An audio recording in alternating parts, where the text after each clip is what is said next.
Halo Ibu Bapak, Saudara-saudara dan anak-anak sekalian. Kita kembali mempersiapkan diri untuk kebaktian rumah tangga. Bahkan di tengah minggu ini kita bisa melakukannya bersama-sama dengan orang terdekat. Kita mau membahas di minggu ini tentang dikuduskan lalu apa? Pembacaannya kita bisa baca di Ibrani 10 ayat 4 sampai dengan yang ke-10. Oke, jadi kita akan membahas tentang makna kekudusan.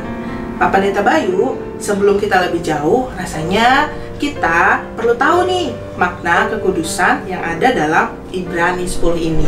Gimana Pak? Sebenarnya kata kudus yang dipakai dalam Alkitab menggunakan kata kados, yang sebenarnya artinya dipisahkan atau dikhususkan. Jadi sebenarnya bukan kata yang mirip seperti suci, bersih, bukan, tapi karena dikhususkan dan dipisahkan. Dan itu punya tanggung jawab. Kalau sudah dikhususkan pasti ada tanggung jawab. Oke, berarti ketika kita dikuduskan, artinya kita itu spesial dan berharga di mata Allah. Bahkan kita sebagai manusia nampaknya juga punya tanggung jawab terhadap kekudusan itu. Begitu ya? Iya, menarik juga nih arti dari kekudusan yang perlu kita ketahui bersama. Dulu, orang-orang Yahudi, orang-orang Israel mengikuti hukum Taurat dengan berbagai ketentuan. Mereka membawa persembahan korban-korban yang dibawa ke bait Allah. Kemudian itu yang membuat mereka terjamin dosanya dihapuskan. Jadi mereka juga mendapatkan keselamatan dari cara itu. Ya, mereka meyakininya begitu. Lalu, bagaimana dengan orang-orang Yahudi yang sudah mengenal Kristus? Seperti yang tertulis di dalam ayatnya yang ke-10, dan karena hendaknya inilah kita telah dikuduskan satu kali untuk selama-lamanya oleh persembahan tubuh Yesus Kristus. Jadi, pengorbanan Yesus Kristus berlaku juga bagi orang-orang Yahudi Kristen. Jadi semakin jelas kalau dulu Israel atau bangsa Yahudi menganggap diri sebagai umat pilihan Allah, tapi karena mereka merasa dengan menjalankan hukum Taurat, dalam hal ini persembahan-persembahan yang mereka bawa, itu membuat mereka menjadi bangsa yang spesial, yang hidupnya dikuduskan oleh Tuhan.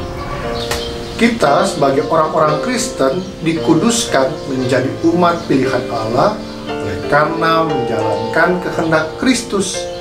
Kalau kita sekarang sudah menjadi umat pilihan Allah, gereja-gereja sudah menjadi umat pilihan Allah, maka kita harus melakukan apa? Seperti pertanyaan dalam renungan kita, dikuduskan lalu apa? Pak Pendeta William punya jawaban.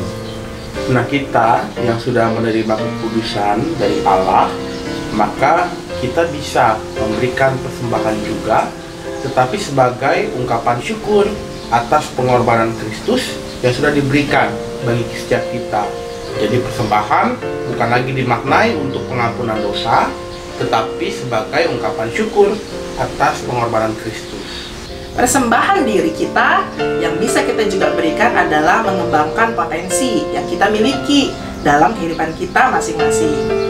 Tetapi dari pembacaan Alkitab kita juga ditemukan hal yang lain yang bisa kita pakai sebagai contoh dan aplikasi buat kehidupan kita. Jika Tuhan memberikan persembahan tubuhnya buat keselamatan kita, maka ada kepedulian dari Tuhan kepada kita semua. Maka sifat peduli itu juga yang perlu kita lakukan dalam menyikapi kondisi saat ini. Kita bisa berbagi bagi mereka yang kesulitan mendapatkan pencaharian di masa-masa sulit ini.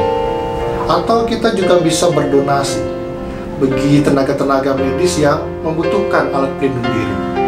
Mungkin ada yang lain.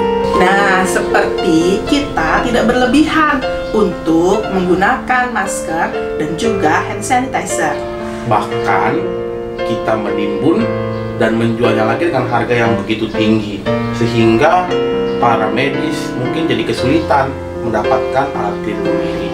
Padahal mereka bekerja juga untuk bisa memperbaiki situasi yang ada saat ini.